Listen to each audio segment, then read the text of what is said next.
Hi all, welcome back to my channel. അപ്പോൾ ഇന്ന് നമ്മൾ ചെയ്യാൻ പോകുന്ന കമലാദാസിൻ്റെ ആൻ ഇൻട്രൊഡക്ഷൻ എന്ന് പറയുന്ന പോയമാണ്. അപ്പോൾ കമലാദാസ് ഒരു കൺഫെഷണൽ പോയറ്റാണ്. നമ്മൾ കൺഫെഷണലിസം എന്നൊരു മോഡ് ഓഫ് പോയട്രി എന്താണെന്ന് അറിഞ്ഞിരിക്കണം. അപ്പം കൺഫെഷണലിസം എന്ന് പറയുന്ന ഒരു മോഡ് ഓഫ് പോയട്രിയാണ്. അതിൻ്റെ അകത്ത് സിമ്പിളായിട്ട് പറയുകയാണെങ്കിൽ opening up of your heart, നമ്മളുടെ മനസ്സിൽ എന്തൊക്കെയാണോ ഉള്ളത് അതെല്ലാം ഓപ്പണായിട്ട് നല്ല ബോൾഡായിട്ട് സ്റ്റേറ്റ് ചെയ്യുക. അപ്പോൾ കമലാദാസ് അങ്ങനെ ഒരു റൈറ്ററായിരുന്നു. നല്ല ഫിയർലെസ് ആയിട്ടുള്ള ഫിറോഷ്യസ് ആയിട്ടുള്ള ഒരു റൈറ്ററായിരുന്നു. തൻ്റെ സ്ട്രഗിൾസ് ആകട്ടെ, ലൈഫിൽ നടത്തുന്ന ഓരോ എക്സ്പീരിയൻസ് ആവട്ടെ, ചെറുതും വലുതുമായ കാര്യങ്ങളാവട്ടെ, അങ്ങനത്തെ കാര്യങ്ങളൊക്കെ എക്സ്പ്രസ് ചെയ്യാൻ ഒരു മടിയും ഇല്ലാത്തൊരു റൈറ്ററായിരുന്നു. That is she was fearless.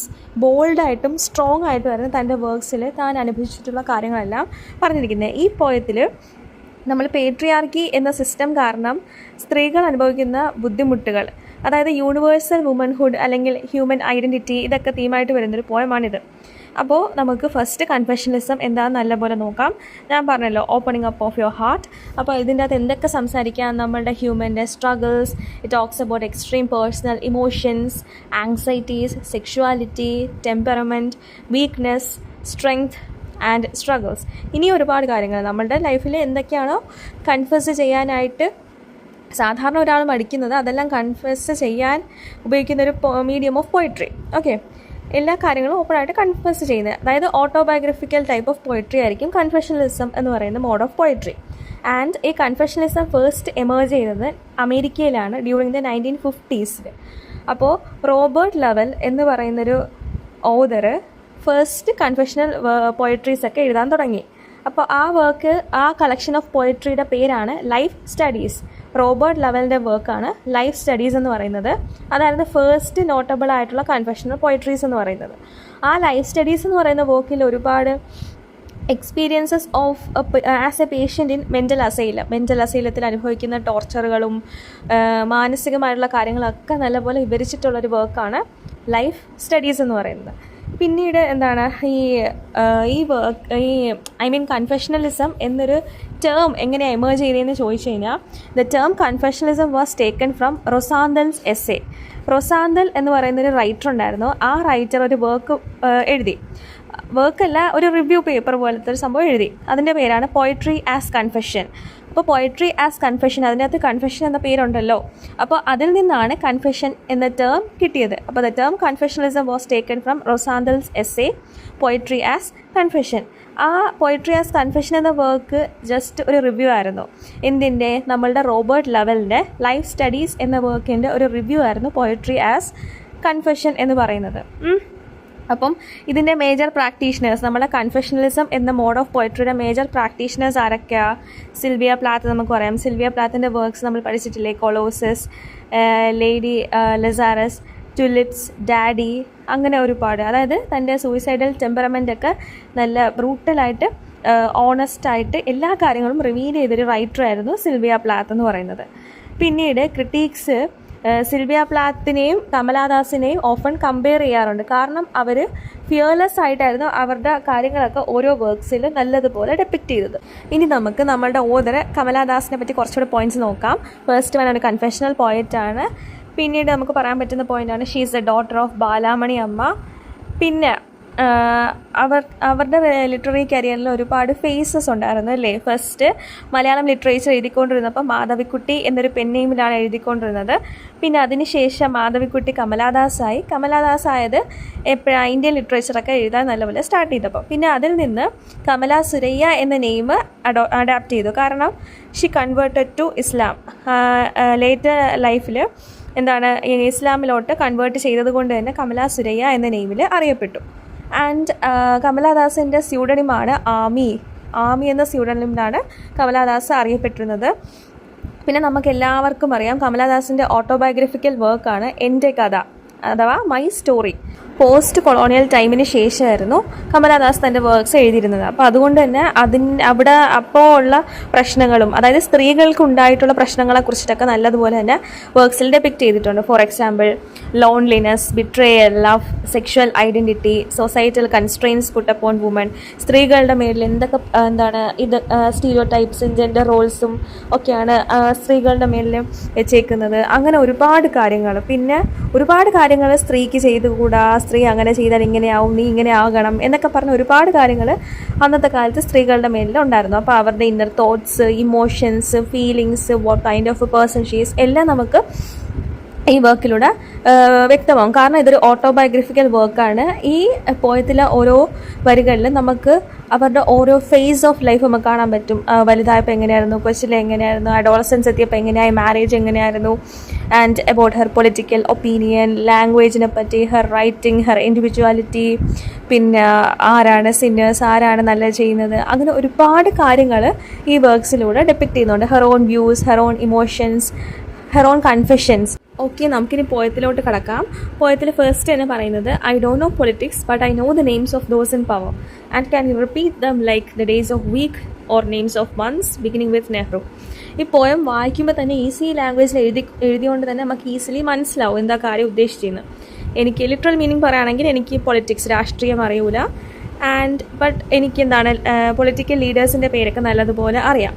And ഇവരുടെയൊക്കെ പേര് എനിക്ക് മന്ത്സും വീക്സും ഡേയ്സും ഒക്കെ അറിയാവുന്നത് പോലെ അത്രയും ബൈ ഹാർട്ടായിട്ട് എനിക്ക് ഇവരുടെയൊക്കെ പേരറിയാം.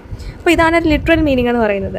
അപ്പോൾ ഇത് നമ്മൾ ഇച്ചിരി കൂടി നല്ലപോലെ ഒന്ന് നോക്കുകയാണെങ്കിൽ, ഫിഗറേറ്റീവ് മീനിങ് നല്ലതുപോലെ നോക്കുകയാണെന്നുണ്ടെങ്കിൽ എന്താ, I don't know politics but I know the names of those in power. നമ്മൾ ആലോചിക്കണം, ഈ കമലാദാസ് എഴുതുന്ന സമയത്ത് ആ സിസ്റ്റത്തിൽ മെയിൽ ഡോമിനൻ്റ് ആയിരുന്നു അല്ലേ.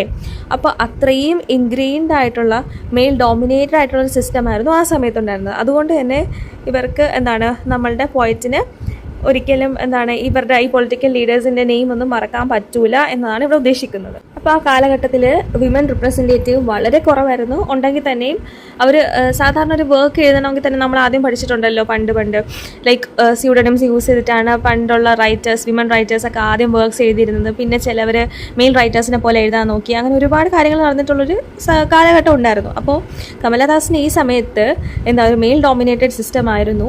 അപ്പോൾ ഫീമെയിൽ റിപ്രസെൻറ്റേറ്റീവ്സ് ഒന്നും പൊളിറ്റിക്സിലില്ല. അപ്പോൾ ഇവിടെ ഇൻഗ്രെയിൻഡ് ആയിട്ടുള്ളൊരു സിസ്റ്റം എന്ന് പറയുന്നത് മെയിൽ ഡോമിനൻ്റ് ആണ്.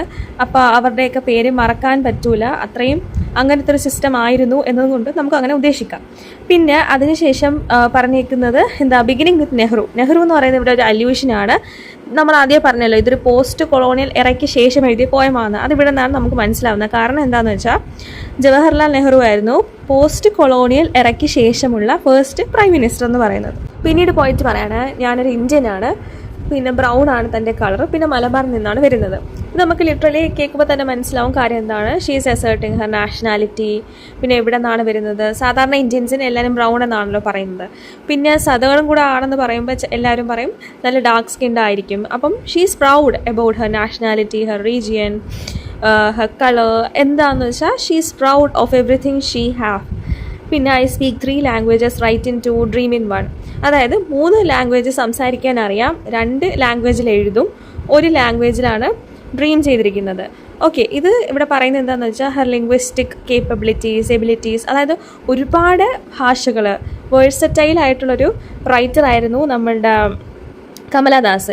നല്ല ലിംഗ്വിസ്റ്റിക് എബിലിറ്റിയും നല്ലതുപോലെ തന്നെ അത് വർക്ക്സിൽ പ്രസൻറ്റ് ചെയ്യാനുള്ള കഴിവും ഉള്ളൊരു വ്യക്തിയായിരുന്നു കമലാദാസ്. നമ്മളുടെ റൈറ്ററിന് ഒരുപാട് പേര് like her friends, visiting cousins, critics എല്ലാവരും ഉപദേശിച്ചിട്ടുണ്ട്, നീ ഇംഗ്ലീഷിൽ എഴുതാൻ പാടില്ല, ഇംഗ്ലീഷ് നിൻ്റെ മദർ ടങ് അല്ല, സോ ഇംഗ്ലീഷിൽ എഴുതരുത്, ഇത് ഒപ്രസേഴ്സിൻ്റെ ലാംഗ്വേജ് ആണ്, ഇത് ബ്രിട്ടീഷുകാരുടെ ലാംഗ്വേജ് ആണ്, നീ എന്തിനാണ് ഇംഗ്ലീഷ് യൂസ് ചെയ്യുന്നത് നിൻ്റെ റൈറ്റിങ്സിൽ എന്നൊക്കെയാണ് തൻ്റെ ക്രിട്ടീക്സും ഫ്രണ്ട്സും കസിൻസും എല്ലാവരും ചോദിക്കുന്നത്.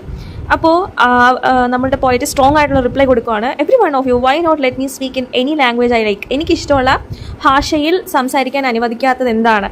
അപ്പം ഇവിടെ അനുവാദം ചോദിക്കുക പറയുകയൊന്നും ചെയ്യുന്നില്ല, അല്ലാതെ അവരുടെ ക്രിട്ടീക്സും ഫ്രണ്ട്സും കസിൻസും എല്ലാവരും അങ്ങോട്ട് പറയാണ് നീ ഇംഗ്ലീഷിൽ എഴുതുന്ന നിർത്തണം, അല്ലാതെ നിൻ്റെ മദർ ടങ് ആയിട്ടുള്ള മലയാളം ലാംഗ്വേജിൽ എഴുതണം എന്ന് ബാക്കിയുള്ളവരെല്ലാവരും പറയുകയാണ്. നമുക്കറിയാം നമ്മുടെ ഇന്ത്യൻ സൊസൈറ്റിയിൽ, പ്രത്യേകിച്ച് നമ്മുടെ മലയാളത്തിൻ്റെ ഇടയിൽ നമ്മുടെ ഫാമിലിയുടെ ഒപ്പീനിയൻ എല്ലാ കാര്യങ്ങളിലും ഇമ്പോർട്ടൻ്റ് ആയിട്ടുള്ള ഒരു സംഭവമാണ്. നമ്മളുടെ ഒപ്പീനിയൻസ് ചോദിച്ചില്ലെങ്കിൽ നമ്മുടെ ഫാമിലീസ് ഓരോരോ കാര്യങ്ങൾ ഇങ്ങോട്ട് വന്ന് പറയും.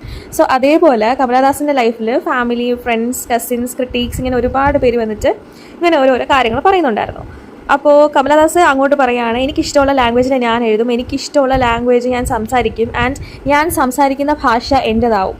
ലൈക്ക് അപ്പോൾ അവിടെ അവരുടെ ഒരു ഇൻഡിവിജ്വാലിറ്റി, ഐഡൻറ്റിറ്റി, അസേർഷനാണ് അവിടെ നടക്കുന്നത്. ലാംഗ്വേജ് ശരിക്കും ബിലോങ് ചെയ്യുന്നത് ആ സംസാരിക്കുന്ന സ്പീക്കറിനാണ്, അല്ലെങ്കിൽ നോട്ട് ടു ദ നേഷൻ, അല്ലെങ്കിൽ ഒരു പെർട്ടിക്കുലർ നേഷനെ ഇതാക്കിക്കൊണ്ടല്ല ഒരു ലാംഗ്വേജ് നമ്മൾ സംസാരിക്കുന്നത് അല്ലേ.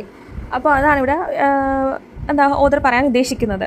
The language I speak becomes mine എന്നതുകൊണ്ട് ഉദ്ദേശിക്കുന്നത് language belongs to the speaker not to any particular nation.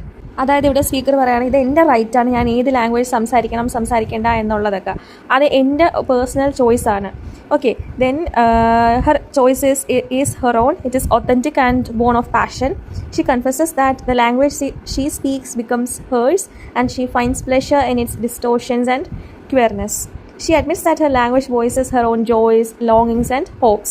അതായത് അവർ തന്നെ എക്സ്പ്രസ് ചെയ്യാനുള്ളൊരു മീഡിയമായിട്ട് കാണുന്നതാണ് തൻ്റെ ലാംഗ്വേജിന്. Okay, it is as natural to her as cooing is to crows or roaring is to the lions. അപ്പോൾ അത്രത്തോളം നാച്ചുറൽ ആയിട്ടുള്ള കാര്യമാണെന്നാണ് പറയുന്നത്. തനിക്ക് ഇഷ്ടമുള്ള ലാംഗ്വേജ് താൻ സംസാരിക്കുന്നതിൽ എന്താണ് തെറ്റ്, ആ ഒരു പോയിൻ്റാണ് എവിഡൻ്റ് ആയിട്ട് ആ അത്രയും ലൈൻസിൽ നിന്ന് നമുക്ക് മനസ്സിലാവുന്നത്. ഓക്കെ, അപ്പോൾ ഇതിൽ നമ്മൾ പറഞ്ഞിട്ടുള്ള her indifference to politics, but political ലീഡേഴ്സിൻ്റെ പേരറിയാം. നമ്മൾ ആദ്യം പറഞ്ഞു മെയിൽ ഡോമിനൻ്റ് ആയിട്ടുള്ള കാര്യത്തിൽ നിന്നാണ് നമ്മൾ സ്റ്റാർട്ട് ചെയ്യുന്നത് എന്നല്ലേ.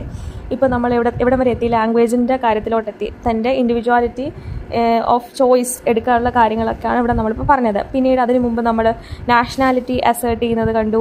പിന്നെ തൻ്റെ കളർ പ്രൗഡായിട്ട് പറയുകയാണ്. പിന്നീട് ഓദർ പറയുകയാണ് it is half English half Indian, funny perhaps but it is honest. അതായത് ഇവിടെ കൊണ്ട് ഉദ്ദേശിക്കുന്നത് നമ്മളുടെ ഇംഗ്ലീഷ് എന്ന് പറയുന്നത് നമ്മളുടെ മദർ ടങ് അല്ല. അതുകൊണ്ട് തന്നെ നമുക്ക് ഒരുപാട് മിസ്റ്റേക്സും അതേപോലെ തന്നെ നമുക്ക് 100% ഫ്ലുവൻസി പ്രൊനൗൺസിയേഷൻ്റെ കാര്യത്തിൽ കറക്റ്റ് ആവണം അങ്ങനെ ഒന്നുമില്ല. അതായത് നമ്മളുടെ ലാംഗ്വേജ് നമുക്ക് എന്താണ്, ഇംഗ്ലീഷ് എന്ന ലാംഗ്വേജ് നമ്മൾ സംസാരിക്കുമ്പോൾ എന്താണ് ഒബ്വിയസ്ലി മിസ്റ്റേക്സ് വരാറുണ്ട്. പക്ഷേ എന്താണ് അത് ഫണ്ണിയാണ്, ബട്ട് അറ്റ്ലീസ്റ്റ് അത് ഓണസ്റ്റ് ആണ്. നമ്മൾ സത്യസന്ധമായിട്ടുള്ള കാര്യങ്ങളാണ് നമ്മൾ എന്താണോ പറയാൻ ഉദ്ദേശിക്കുന്നത് നമുക്ക് ഇതാവുന്നുണ്ടല്ലോ, ഓണസ്റ്റ് ആണല്ലോ. അപ്പോൾ it is as human as I am human. അതായത് ഇവിടെ ഉദ്ദേശിക്കുന്നത് നമ്മൾ ഹ്യൂമൻ ബീങ്സ് ഒന്നും ഒരിക്കലും പെർഫെക്റ്റ് അല്ല. അതായത് എല്ലാ കാര്യങ്ങളും നീറ്റ് ആൻഡ് പെർഫെക്റ്റ് ആയിട്ടുള്ളൊന്നല്ല നമ്മൾ ചെയ്യുന്നത്. അപ്പോൾ നമ്മളെപ്പോലെ തന്നെയാണ് നമ്മൾ സംസാരിക്കുന്ന ഭാഷയും വരുന്നത്. ഞാൻ ഉദ്ദേശിക്കുന്ന രീതി മനസ്സിലാവുന്നുണ്ടല്ലോ അല്ലേ. അതായത് നമ്മൾ പെർഫെക്റ്റ് അല്ല, അപ്പോൾ നമ്മൾ സംസാരിക്കുന്ന ഭാഷയും പെർഫെക്റ്റ് ആവണമെന്ന് എന്താ നിർബന്ധം, അതാണ് ഇവിടെ ഉദ്ദേശിച്ചത്. അപ്പോൾ it voices my joys, my longings, my hopes and it is useful to me as cawing is to crows or roaring is to the lions. അതായത് ഇവിടെ പറയുന്നത് എന്താണെന്ന് വെച്ചാൽ എനിക്ക് ആ ഭാഷ അത്രത്തോളം ഇഷ്ടമാണ്. അതുകൊണ്ടാണ് അത് എനിക്ക് പൂർണ്ണമായിട്ട് എന്നെ തന്നെ എക്സ്പ്രസ് ചെയ്യാൻ പറ്റുന്നത്. എൻ്റെ ജോയ്സ് ആവട്ടെ, എൻ്റെ ലോങ്ങിങ്സ് ആവട്ടെ, എൻ്റെ ഹോപ്സ് ആവട്ടെ, എനിക്ക് അത്രത്തോളം ഇഷ്ടമാണ്. അത് യൂസ്ഫുൾ. പിന്നെ എന്താണ്, നമ്മളുടെ കാക്കയ്ക്കാണെങ്കിൽ ക്രോ പറയാതെ, കോയിങ് ചെയ്യാതെ, അതേപോലെ തന്നെ ലയൺസിനെ റോർ ചെയ്യാതെ, അങ്ങനെയൊന്നും ഒരിക്കലും എന്താണ് അവരുടെ ലാംഗ്വേജാണത്, അവരുടെ വേ ഓഫ് എക്സ്പ്രഷനാണത്. അപ്പോൾ അവർക്ക് എത്രത്തോളം അത് യൂസ്ഫുൾ ആണ്, അതേപോലെയാണ് എനിക്ക് എൻ്റെ യൂസേജ് ഓഫ് ഇംഗ്ലീഷ് ലാംഗ്വേജ് എന്ന് ഓദർ വ്യക്തമാക്കി പറയുന്നു. It is human speech, the speech of the mind that is here and not there, a mind that sees and hears and is aware, not the deaf, blind speech of trees in storm, or of monsoon clouds, or of rain, or the incoherent mutterings of the blazing funeral pyre. ഇവിടെ ഒരുപാട് സിംബോളിസംസ് ആണ് കൊണ്ടുവരുന്നത് അല്ലേ. അപ്പോൾ ഇതിൻ്റെ അകത്ത് പറയാൻ എനിക്ക് ആ ലാംഗ്വേജിന് അത്രത്തോളം ഇഷ്ടമാണ്, ഞാനത് യൂസ് ചെയ്യും. എൻ്റെ വേ ഓഫ് യൂസേജ്, എൻ്റെ വേ ഓഫ് എക്സ്പ്രഷനൊക്കെ ഇംഗ്ലീഷ് ലാംഗ്വേജ് തന്നെയായിരിക്കും. അതെന്ന് പറയുന്നത് ഡെഫും അല്ല, ബ്ലൈൻഡും അല്ല. അതായത് എന്താണ്, എൻ്റെ ലാംഗ്വേജ് എൻ്റെ ഇഷ്ടമാണ്. തൻ്റെ സ്റ്റേറ്റ് ഓഫ് മൈൻഡ്, അതേപോലെ തന്നെ തനിക്ക് ഈ ലാംഗ്വേജിനോട് പൂർണ്ണമായിട്ടുള്ള കൺട്രോളുണ്ട്. She has control of the word usage. അതുകൊണ്ട് തന്നെ ഷീ ലവ്സ് ഇംഗ്ലീഷ്. അതാണ് ഈ സിംബോളിസത്തിലൂടെ നമുക്ക് നല്ലതുപോലെ വ്യക്തമാകുന്നത്. കാരണം ഇതിൻ്റെ അകത്ത് പറയുന്നത് എന്താണ്, റെയിനിൻ്റെ സൗണ്ട്, അല്ലെങ്കിൽ ക്ലൗഡ്സിൻ്റെ സൗണ്ട്, മൺസൂണിൻ്റെ സൗണ്ട്, അല്ലെങ്കിൽ ഒരു തീ കത്തുന്ന സൗണ്ട്, ഇതേപോലെ എന്താണ്. അതേപോലെ ഈ നമ്മളുടെ ഓദറിന് ഇഷ്ടം ഇംഗ്ലീഷ് യൂസ് ചെയ്യാനാണ്. കാരണം തൻ്റെ സ്റ്റേറ്റ് ഓഫ് മൈൻഡ്, താൻ ഏത് സ്ഥിതിയിലാണ് നിൽക്കുന്നത് എന്നൊക്കെ മനസ്സിലാക്കാൻ ഈസി ആയിട്ടുള്ള ലാംഗ്വേജാണ് ഇംഗ്ലീഷ് എന്ന് പറയുന്നത്. പിന്നീട് പറയുന്നത് നമ്മളുടെ ലാംഗ്വേജിൻ്റെ കാര്യങ്ങൾ മാറ്റി നിർത്തിയിട്ട് ഇനി അടുത്ത സ്റ്റേജിലോട്ട് കിടക്കുകയാണ്. തൻ്റെ ചൈൽഡ്ഹുഡിൽ നിന്ന് അഡൾട്ട്ഹുഡിലേക്ക് പോകുന്ന ഒരു സ്റ്റേജാണ് ഇനി നമ്മൾ പറയാൻ പോകുന്നത്. Okay, I was A child and later they told me I grieve. For I became tall, my limbs swelled, and 1 or 2 places sprouted hair. When I asked for love, not knowing what else to ask for, he drew a youth of 16 into the bedroom and closed the door. He did not beat me, but my sad woman body felt so beaten. The weight of my breast and womb crushed me. I shrank pitifully. ഇവിടെ പറയുന്നത് എന്താണെന്ന് വെച്ചാൽ നമ്മളുടെ author കുഞ്ഞു കുട്ടിയായിരിക്കുമ്പോൾ she can't process എന്താണ് നടക്കുന്നത് എന്നറിയില്ല. ഞാനൊരു കുഞ്ഞു കുട്ടിയായിരുന്നു. അപ്പം ബാക്കിയുള്ളവരെല്ലാം എൻ്റെ അടുത്ത് വന്നിട്ട് പറയാണ് നീ വലുതായി ആൻഡ് നീ വലിയൊരു കുട്ടിയായി, അതായത് അഡൾട്ട്ഹുഡിലോട്ട് പോവുകയാണ്. അപ്പോൾ നമുക്ക് ഈ വലുതായി എന്നതുകൊണ്ട് ഉദ്ദേശിക്കുന്നത് എന്താണെന്ന് നെക്സ്റ്റ് ലൈൻസിലൂടെ മനസ്സിലാവും. ഐ ബിക്കം ടോൾ, ഞാൻ വലുതായി, എൻ്റെ ലിംസ് സ്വെല്ല് ചെയ്യാൻ തുടങ്ങി, ഹെയർ ഒക്കെ സ്പ്രൗട്ട് ചെയ്ത് വരാൻ തുടങ്ങി. അതായത് the girl is attaining puberty. അതുകൊണ്ട് തന്നെ ആ കുട്ടിയുടെ ബോഡിയിൽ ഓരോരോ ചേഞ്ചസ് വരാൻ തുടങ്ങി. അപ്പോൾ എന്നിട്ടും ആൾക്കാരൊന്നും നല്ലതുപോലെ എക്സ്പ്ലെയിൻ ചെയ്ത് കൊടുക്കുന്നില്ല എന്താണ് തനിക്ക് സംഭവിക്കുന്നത് എന്നുള്ള കാര്യം. അപ്പോൾ പിന്നീട് ആ കുട്ടി പറയുകയാണ്, ഞാൻ സ്നേഹം മാത്രമേ ബാക്കിയുള്ളവരോട് ചോദിച്ചിട്ടുള്ളൂ, എനിക്കറിയില്ല ബാക്കിയുള്ളവരോട് എന്താണ് ചോദിക്കേണ്ടത് എന്ന് പോലും. അതായത് അവരുടെ ഒരു ഇന്നസെൻസ് ആണ് പറയുന്നത്. ആ സമയത്ത് കൊച്ചുകുട്ടിയെ തനിക്കറിയില്ല താൻ എന്താ ചോദിക്കേണ്ടത്, എന്താ ചെയ്യേണ്ടത് എന്നൊക്കെ. അപ്പോൾ ഒരു ഏർലി മാരേജ് ആ സമയത്ത് പോസ്റ്റ് കൊളോണിയൽ എറയിലൊക്കെ നടക്കുന്ന ഒരു കാര്യമായിരുന്നു. അത് നോർമലായിട്ട് ആ സമയത്ത് നിന്നിരുന്നൊരു കാര്യമായിരുന്നു. അപ്പോൾ ആ സമയത്ത് നമ്മളുടെ കമലാദാസിന് ഏർലി മാരേജ് ചെയ്യിപ്പിച്ചു, ഒരു ഏജിലുള്ള ആളുമായിട്ട് കല്യാണം കഴിപ്പിച്ചു. അങ്ങനെ കല്യാണം കഴിഞ്ഞ ഉടനെ തന്നെ അറ്റ് ദ ഏജ് ഓഫ് 16 ആണ് ബെഡ്റൂമൊക്കെ ക്ലോസ് ചെയ്ത് അവർ തമ്മിലൊരു സെക്ഷൽ ഒരു കോണ്ടാക്റ്റ് വരികയാണ്. അപ്പോൾ she was not ready for it. അപ്പം എന്താണ് അവൾ എന്നിട്ട് കമലാദാസ് പറയാണ്, he did not beat me, എന്നെ അടിച്ചിരുന്നില്ല, പക്ഷേ എൻ്റെ woman body fell so beaten, എന്നെ അടിച്ചതുപോലെ എനിക്ക് തോന്നി. ആൻഡ് സഡൻലി പിന്നീട് പറയുകയാണ് എൻ്റെ വൂമ്പൊക്കെ വന്നു. അതായത് ഇവിടെ ഇൻഡിക്കേറ്റ് ചെയ്യുന്നത് she is pregnant, but she was not ready for it. അവർക്ക് അത്രയും എന്താണ് ഷീ ഷ്രാങ്ക് പിറ്റിഫുള്ളി എന്നാണ് ഇതിൻ്റെ അത് ലാസ്റ്റ് പറയുന്നത്. അത്രയും വെയിറ്റ് ഓഫ് ദ അങ്ങനെയൊക്കെ പറയാം. നമുക്ക് ഒരു ഭയങ്കര ഒരു എന്താ തനിക്ക് ഒന്ന് പ്രോസസ്സ് ചെയ്യാനുള്ള ടൈം പോലും കിട്ടിയില്ല. തൻ്റെ ലൈഫിലുണ്ടാകുന്ന ചേഞ്ച് എന്താണ്, അതിന് മുമ്പേ കല്യാണം കഴിപ്പിച്ച് വിട്ടു. ആൻഡ് കല്യാണത്തിന് ശേഷം ഉടനെ ഇങ്ങനെയൊക്കെ ആയപ്പം കംപ്ലീറ്റ്ലി ഒരു സ്റ്റക്ക് സ്റ്റേജിലാണ് നിൽക്കുന്നത്. പിന്നീട് ജെൻഡർ റോൾസിനെ കുറിച്ചിട്ടാണ് പറയുന്നത്. ജെൻഡർ റോൾസിൽ നമുക്കറിയാം, സ്ത്രീകളോട് എപ്പോഴും പറയും അങ്ങനെ ഇരിക്കരുത്, ഇങ്ങനെ ഇരിക്കരുത്, ഉറക്കെ ചിരിക്കരുത്, ഉറക്കെ സംസാരിക്കരുത്, ഒരു സ്ത്രീയെപ്പോലെ പെരുമാറണം. അതായത് സൊസൈറ്റിയിൽ ഫിറ്റ് ഇൻ ചെയ്യാൻ വേണ്ടിയിട്ട് നമ്മളെപ്പോഴും ശ്രമിക്കും. അതായത് നമ്മൾ അങ്ങനെ ട്രെയിൻ ചെയ്യും കൊച്ചിലെ തന്നെ നമ്മളുടെ സൊസൈറ്റി. അപ്പോൾ ഇവിടെ നമ്മളുടെ ഓദർ പറയാണ്, എന്താണ് ഓദറിൻ്റെ അടുത്ത് അങ്ങനെ ഇങ്ങനെയൊക്കെ പറഞ്ഞപ്പോൾ ഷീ ട്രൈ ടു ഒരു tomboyish kind of attitude എടുക്കാൻ ശ്രമിച്ചു നമ്മളുടെ author. Then I wore a shirt and my brother's trousers, cut my hair short and ignored my womanliness, dress in sarees, be girl, be wife, they said. Be embroider, be cook, be a quarrel with the servants, fit in, oh, belong, cried the categorizers. Don't sit on walls or peep in through the lace-draped windows. Be Ami or be Kamala or better still, be Madhavikutty. ഇവിടെ പറയുന്നത് എന്താണെന്ന് വെച്ചാൽ, ഞാനൊരു shirt അണിഞ്ഞു, അതായത് shirt ഇട്ടു, and എൻ്റെ ബ്രദറിൻ്റെ ട്രൗസേഴ്സും ഇട്ടു, എൻ്റെ മുടി ഷോർട്ടാക്കി കട്ട് ചെയ്തു. ആൻഡ് എല്ലാവരും പറയുന്നുണ്ടല്ലോ വുമൻലിനെസ്, ഇതാണ് സ്ത്രീ, ഇതാണ് ഇങ്ങനെ ആയിരിക്കണം സ്ത്രീ. അതിൻ്റെ മൊത്തത്തിൽ ഞാൻ ഇഗ്നോർ ചെയ്ത് കളഞ്ഞു. അതായത് ഒരു ടോംബോയിഷ്, അതായത് her way of rebelling those society people ആയിരുന്നു ഇതെന്ന് പറയുന്നത്. അപ്പം ആ സൊസൈറ്റി അവളോട് പറയുന്നത് എന്താണ്, സാരീസിൽ ഡ്രസ്സ് ചെയ്യണം, be girl, be a wife, be a good mother, അങ്ങനെയൊക്കെ ആയിരുന്നു. അപ്പം പിന്നീട് പറയുന്നത് എന്താണ്, ഏതൊക്കെ ജോലി അവർക്ക് ചെയ്യാം, ഒരു കുക്കാവാം, നിനക്ക് പാചകമൊക്കെ ചെയ്യാം, പിന്നെ ബി എംബ്രോയിഡർ, തുണിയുടെ കാര്യങ്ങൾ ചെയ്യാം, ബി എക്വാറൽ വിത്ത് സെർവൻസിനെ ആജ്ഞാപിച്ച് എന്താ അവരുമായിട്ടൊക്കെ അടികൂടി ഓരോ ടൈം പാസ് ചെയ്യാം. പിന്നെ ഫിറ്റ് ഇൻ, അപ്പോൾ ഇവിടെ ഫിറ്റ് ഇൻ എന്ന വാക്ക് ഇമ്പോർട്ടൻ്റ് ആണ്. കാരണം സൊസൈറ്റിയുമായി ഫിറ്റ് ഇൻ ചെയ്ത് നിൽക്കുക, സൊസൈറ്റി അസൈൻ ചെയ്യുന്ന റോൾസൊക്കെ അതേപോലെ ചെയ്യുക എന്നാണ് ഇവിടെ ഉദ്ദേശിക്കുന്നത്. പിന്നെ എന്താണ്, don't sit on walls or peep in through our lace draped windows. പിന്നീട് പറയാം, ജനലിൽ കൂടെ നോക്കരുത്, റൂഫ് ടോപ്പിൽ പോയി നിൽക്കരുത്, അങ്ങനെ ഓരോരോ കാര്യങ്ങളൊക്കെ വെച്ചിട്ട് തന്നെ നമ്മൾ സ്ത്രീകളോട് ഓരോരുത്തർ പറയാറുണ്ടല്ലോ സൊസൈറ്റി. അപ്പോൾ ആ സെയിം കാര്യം തന്നെ ഇവിടെ പറയുന്നത്, നീ ഇങ്ങനെയൊന്നും ചെയ്യാൻ പാടില്ല, നീ അങ്ങനെയൊക്കെ ചെയ്യുന്ന തെറ്റാണ്. അതേസമയത്ത് നമ്മൾ ആണുങ്ങളുടെ കാര്യം നോക്കുകയാണെങ്കിൽ അവർക്ക് കുറച്ചുകൂടെ ഫ്രീഡം കൊടുത്തിരുന്നു. ഓക്കെ, ഇത് പോസ്റ്റ് കൊളോണിയലിൻ്റെ സമയത്ത് എഴുതിയിരുന്ന പോയമാണ്. ആ സമയത്ത് മെയിൽ ഡോമിനൻ സൊസൈറ്റിയുടെ കാര്യവും ഇൻ സൊസൈറ്റി ജനറൽ അവരെന്തൊക്കെ ഇൻസ്ട്രക്ട് ചെയ്തു എന്നുള്ള കാര്യമാണ് കേട്ടോ പറയുന്നത്. Be Amy or be Kamala. Be Amy, നമ്മൾ പറഞ്ഞല്ലോ ഓരോ വർക്ക് ചെയ്ത് അവർ യൂസ് ചെയ്തിരുന്ന നെയിം ആമി ആയിരുന്നു, സ്യൂഡോണിം ആയിട്ടുള്ള നെയിം ആമിയാണ്. അപ്പം നീ ഇങ്ങനെയൊക്കെ ആവുമോ, അല്ലെങ്കിൽ ബെറ്റർ മാധവിക്കുട്ടി തന്നെ ആയിട്ട് നിൽക്കുമോ, അല്ലാതെ അതായത് ഒരു സ്ത്രീ ആയിട്ട് നിൽക്കുമോ, അല്ലാതെ വേറെ ആരും ആവാൻ നിൽക്കരുത്, നീ ഡ്രസ്സിങ് സ്റ്റൈൽ മാറ്റണം, നീ ഒരു ഗേളായിട്ട് ഡ്രസ്സ് ചെയ്യണമെന്നൊക്കെയാണ് ഉപദേശിക്കുന്നത്. It is time to choose a name, a role. Don't play pretending games. Don't play at schizophrenia or be an info. Don't cry embarrassingly loud when jilted in love. I met a man, loved him. Call him not by any name. He is every man who wants a woman, just as I am every woman who seeks love. In him the hungry haste of rivers, in me the ocean's tireless waiting. അപ്പോൾ it is time to choose a name, a role.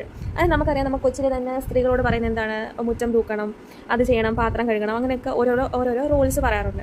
അപ്പോൾ അതേ സമയത്ത് ആൺകുട്ടികളോട് അങ്ങനെയൊന്നും പറയില്ല, pamper ചെയ്ത് നിർത്തും. Instead ഇപ്പോൾ ഫുഡിൻ്റെ കാര്യം കൊടുക്കുകയാണെങ്കിൽ തന്നെ നല്ല എമൗണ്ട് ഓഫ് ഫുഡ് ആണുങ്ങൾക്ക് കൊടുക്കും, കാരണം ആണുങ്ങൾ വലുതാകുമ്പോൾ അവർക്ക് ജോലി ചെയ്ത് കൊടുക്കും. അങ്ങനെ ഓരോരോ കാര്യങ്ങൾ വിചാരിച്ച് ഓരോരോ സ്റ്റീരിയോടിപ്പിക്കൽ തോട്ട് ഉണ്ടായിരുന്നു. അപ്പം അതായിരുന്നു ഇവിടെ റോളെന്ന് കൊണ്ട് ഉദ്ദേശിക്കുന്നത്. Okay, don't play pretending games. പിന്നെ പറയുകയാണെങ്കിൽ നീ ഒരു ഷിസോഫ്രീനിയ അല്ലെങ്കിൽ നിംഫോമാനിയ അങ്ങനെയൊന്നും ആവരുത്. അതായത് നീ ഒരു ഭ്രാന്തിയെ പോലെ കളിക്കല്ലേ, നീ ഒരു ഭ്രാന്തിയെ പോലെ നിൽക്കല്ലേ, ആൻഡ് ആരെങ്കിലും നിന്നെ ചീറ്റ് ചെയ്യുകയാണെങ്കിൽ നീ കരഞ്ഞോണ്ട് ഇങ്ങോട്ട് വരല്ലേ. പിന്നീട് 3 ഡോട്ട്സിന് ശേഷം പറയാണ്, ഞാനൊരു മാനിനെ കണ്ടു, അവനെ സ്നേഹിച്ചു, ആൻഡ് അവന് ഒരു പേര് ഞാനിപ്പോൾ കൊടുക്കുന്നില്ല, is just every man, just as every മാൻ, എല്ലാ ആണുങ്ങളെയും പോലെ ആണെന്നാണ് പറയുന്നത്. Who wounds A woman. Woman എന്നുകൊണ്ട് ഇവിടെ ഉദ്ദേശിക്കുന്നത് സ്ത്രീയുടെ ബോഡിയാണ്. ഓക്കെ, സ്ത്രീയുടെ ബോഡി വേണ്ടുന്ന ഒരു ആണിനെ പോലത്തെ ഒരു മാനായിരുന്നു അയാളും. Okay, and I am very woman, every woman who seeks love. അപ്പോൾ സ്ത്രീകളാണെങ്കിൽ എന്താണ്, ട്രൂ ലവ് ഇപ്പോൾ വരും നാളെ വരും എന്ന് പറഞ്ഞ് കാത്തു നിൽക്കുന്ന രീതിയിൽ നിൽക്കൂലേ. അപ്പം ആ രീതിയാണ് ഉദ്ദേശിക്കുന്നത്. She seeks love but he seeks woman എന്നുകൊണ്ട് ഉദ്ദേശിക്കുന്ന ഫിസിക്കൽ ബോഡിയാണ് കേട്ടോ. അപ്പോൾ the hungry heist of reverse in me the oceans tireless waiting. അപ്പോൾ ഞാൻ ഒരു ട്രൂ പാർട്ട്ണർ ലൈഫ് പാർട്ട്ണർ ഇപ്പോൾ വരുമെന്ന് പറഞ്ഞ് വെയിറ്റ് ചെയ്ത് നിൽക്കുകയാണ്. But he is waiting for something else. അപ്പോൾ ഇവിടെ യൂസ് ചെയ്തിരിക്കുന്ന വേർഡായിട്ടുള്ള ഷിസോഫ്രീനിയ ആൻഡ് നിംഫോമാനിയാക്ക് ഇതൊക്കെ ഒരു സ്ട്രോങ് ആയിട്ടുള്ള വേർഡാണ്. നിംഫോമാനിയാക്ക് എന്ന വാക്കിൻ്റെ അർത്ഥം എന്ന് പറയുന്നത് എന്താണ്? It is used to describe a woman who believed to have an unusually high or uncontrollable sexual desire. അങ്ങനെ ഒരു സ്ത്രീയാണ് നിംഫോമാനിയാക്ക് എന്ന് പറയുന്നത്. അപ്പോൾ ഇതിൻ്റെ അകത്ത് സ്ത്രീകളെ അങ്ങനെയൊക്കെ ആയിരുന്നു, അതായത് സ്ത്രീകളെന്ന് പറയുമ്പോൾ ഇതിൻ്റെ അകത്ത് ഈ പെർട്ടിക്കുലർലി ഓദറിനെ അങ്ങനെയൊക്കെ ആയിരുന്നു ആൾക്കാർ ലാസ്റ്റ് കണ്ടിരുന്നത് എന്ന രീതിയിൽ നമുക്ക് പറയാൻ പറ്റും. പിന്നെ അതേപോലെ തന്നെ ഷിസോഫ്രീനിയാക്ക് എന്ന വാക്കിൻ്റെ അർത്ഥം എന്ന് പറയുന്നത് ഇറ്റ് ഈസ് എ സീരിയസ് ആയിട്ടുള്ള mental condition that can effect thinking, emotions, perception of reality. Okay, ഇനിയുള്ള ലൈൻസിൽ ഐ എന്നൊരു വാക്ക് കംപ്ലീറ്റ്ലി റിപ്പീറ്റഡ് ആയിട്ട് നിൽക്കുകയാണ്. നമുക്ക് വായിച്ചു നോക്കാം. Who are you? I ask each and every one. The answer is it is I. Anywhere and everywhere I see the one who calls himself I. In this world he is tightly packed like the sword in its sheath. It is I who drink lonely, drinks at 12 midnight in hotels of strange towns. It is I who laugh. It is I who make love and then feel shame. It is I who lie dying with a rattle in my throat. അപ്പോൾ ഇതിൻ്റെ അകത്ത് പറയുന്നത് എന്താണെന്ന് വെച്ചാൽ I who are you, ആരാണ് നീ എന്നാണ് ചോദിക്കുന്നത്. അപ്പം സാധാരണ പുരുഷന്മാർ പറയല്ലേ ഞാനാണ് എന്ന്, എന്താണ് ഒരു പ്രൗഡ്ലി, അല്ലെങ്കിൽ അവരുടെ പ്രൈഡ് അവർ അസേർട്ട് ചെയ്യുന്നത് ഞാനാണ്, ഞാൻ ഇങ്ങനെയാണ് എന്നൊക്കെ പറഞ്ഞിട്ടാണല്ലോ. അപ്പോൾ അവർക്ക് ജെൻഡർ റോൾസും കാര്യങ്ങളും ഒന്നും കൊച്ചിലെ തൊട്ടേ അവർക്ക് കൊടുക്കുന്നില്ല. അങ്ങനെ ചെയ്യണം ഇങ്ങനെ ചെയ്യണം. ഞാനൊരു മെയിലിനെ ഹെയ്റ്റ് ചെയ്തുകൊണ്ട് സംസാരിക്കില്ല, ഇതിൻ്റെ അകത്ത് ഉള്ള ഒരു സംഭവം പറയാണ് കേട്ടോ. അപ്പോൾ ഇതിൻ്റെ അകത്ത് എന്താ പറഞ്ഞേക്കുന്നത്, ഐ എന്ന് മെയിൽ എപ്പോഴും പ്രൈഡോടുകൂടെ പറയാറുണ്ട് അല്ലേ. എനിക്ക് രാത്രി പോയി ഡ്രിങ്ക് കുടിക്കാം, അതേപോലെ തന്നെ എനിക്ക് ഏത് സ്ട്രേഞ്ച് സമയത്ത് വേണമെങ്കിലും എപ്പോഴും വേണമെങ്കിലും ടൗൺസിൽ കറങ്ങി നടക്കാം, എനിക്ക് ഉറക്കച്ചിരിക്കാം, എനിക്ക് ലവ് ഫിസിക്കൽ റിലേഷൻഷിപ്പ് ഉണ്ടാക്കാൻ, ആൻഡ് എനിക്ക് തന്നെ ഷെയിം തോന്നാം, ആൻഡ് എനിക്ക് എന്ത് വേണമെങ്കിലും എപ്പോൾ വേണമെങ്കിലും ചെയ്യാം. ആ ഒരു അഹങ്കാരം, ആ ഒരു സംഭവമാണ് മെയിലിൻ്റെയാണ് പറയുന്നത്. അപ്പം ഇവിടെ ഐ എന്നതുകൊണ്ട് ഉദ്ദേശിക്കുന്നത് ആരെയാണെന്ന് ചോദിച്ചാൽ ആ മെയിൽ സൊസൈറ്റിയാണ്. അപ്പം അവിടെ യൂസ് ചെയ്തിരിക്കുന്ന ഇമേജറി എന്ന് പറയുന്നത് സോഡ് ഇൻ ഇറ്റ്സ് ഷീത്ത്.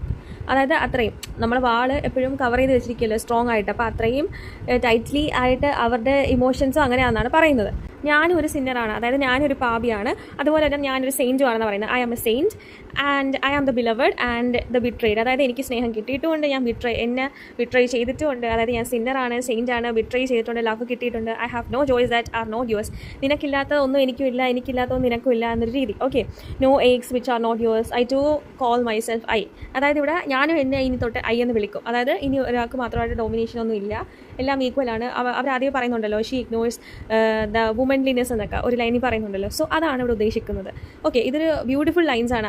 എല്ലാവരും പെർഫെക്റ്റ് ആവണമെന്നൊന്നും ഒരിക്കലും ഇല്ലല്ലോ. എല്ലാവരും സിന്നറുമാണ്, നല്ലത് ചെയ്യുന്നവരും ഉണ്ട്, എല്ലാത്തിൻ്റെ ഒരു മിക്സർ അല്ലേ സത്യം പറഞ്ഞാൽ ഹ്യൂമൻസ് എന്ന് പറയുന്നത്.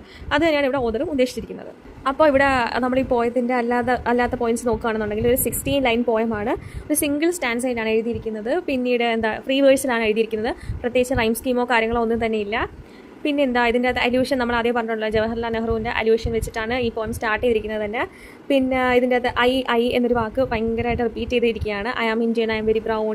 പിന്നെ ലാസ്റ്റും ഐ എന്ന് വെച്ചിട്ടല്ലേ ഈ പോയം എൻഡ് ചെയ്യുന്നത്. അപ്പോൾ ഐ എന്ന് പറയുന്ന റെപ്പറ്റീഷനാണ്. പിന്നെ ഇതിൻ്റെ അകത്ത് ഒരേ സമയത്ത് തന്നെ കോൺട്രാസ്റ്റിംഗ് ആയിട്ടുള്ള കാര്യങ്ങൾ പറയുന്നത് ഒരുപാട് കാണാം. I became a sinner, I became a saint, he did not beat me but my sad woman body fell so beaten. പിന്നെ ഇതിൻ്റെ അകത്ത് അനഫോറ എന്ന് പറയുന്നത് ഐ ബിക്കെയിം എന്ന് പറയുന്നത്, അതായത് നമ്മൾ ലാസ്റ്റ് പറഞ്ഞ സെൻറ്റൻസ് ഉണ്ടല്ലോ സെയിൻറ്റിൻ്റെയും സിന്നറിൻ്റെയും, അത് ഇമ്പോർട്ടൻ്റ് ആയിട്ടുള്ളൊരു സെൻറ്റൻസ് ആണ് കേട്ടോ. അപ്പോൾ അത് സ്കിപ്പ് ചെയ്യാൻ പാടില്ല. പിന്നീട് ഇതിൻ്റെ അകത്ത് എൻജാപ്മെൻറ്റ് എന്ന് പറയുന്നത് എൻജാപ്മെൻറ്റ് എന്ന് പറയുന്നത് കണ്ടിന്യൂസ് ആയിട്ട് നിർത്താതെ പോവുക, അങ്ങനെ ഉള്ള സെൻറ്റൻസസ് ഈ പോയത്തിലുണ്ടായിരുന്നു. ഇല്ല കോയിങ് ഈസ് ടു ക്രോസ് എന്നൊക്കെ പറഞ്ഞില്ലേ ആ സെൻറ്റൻസ്. അപ്പോൾ ഇതാണ് പോയം. ഇതിൻ്റെ അകത്ത് ഫെമിനൈനിറ്റി, ഇൻഡിവിജ്വാലിറ്റി, പിന്നെ ഫെമിനിസം, അസേർഷൻ ഓഫ് ഐഡൻറ്റിറ്റി, ഇതൊക്കെയാണ് നിൽക്കുന്നത്. So I hope you like my video and thank you for watching. ഇഷ്ടപ്പെട്ടാൽ ലൈക്ക് ചെയ്യുക, ഷെയർ ചെയ്യുക, സബ്സ്ക്രൈബ് ചെയ്യുക. ആൻഡ് നിങ്ങൾക്ക് ഏതെങ്കിലും ചാപ്റ്റേഴ്സ് ചെയ്യണമെന്ന് ആഗ്രഹം ഉണ്ടെങ്കിൽ ഡു കോമെൻറ്റ്. Thank you.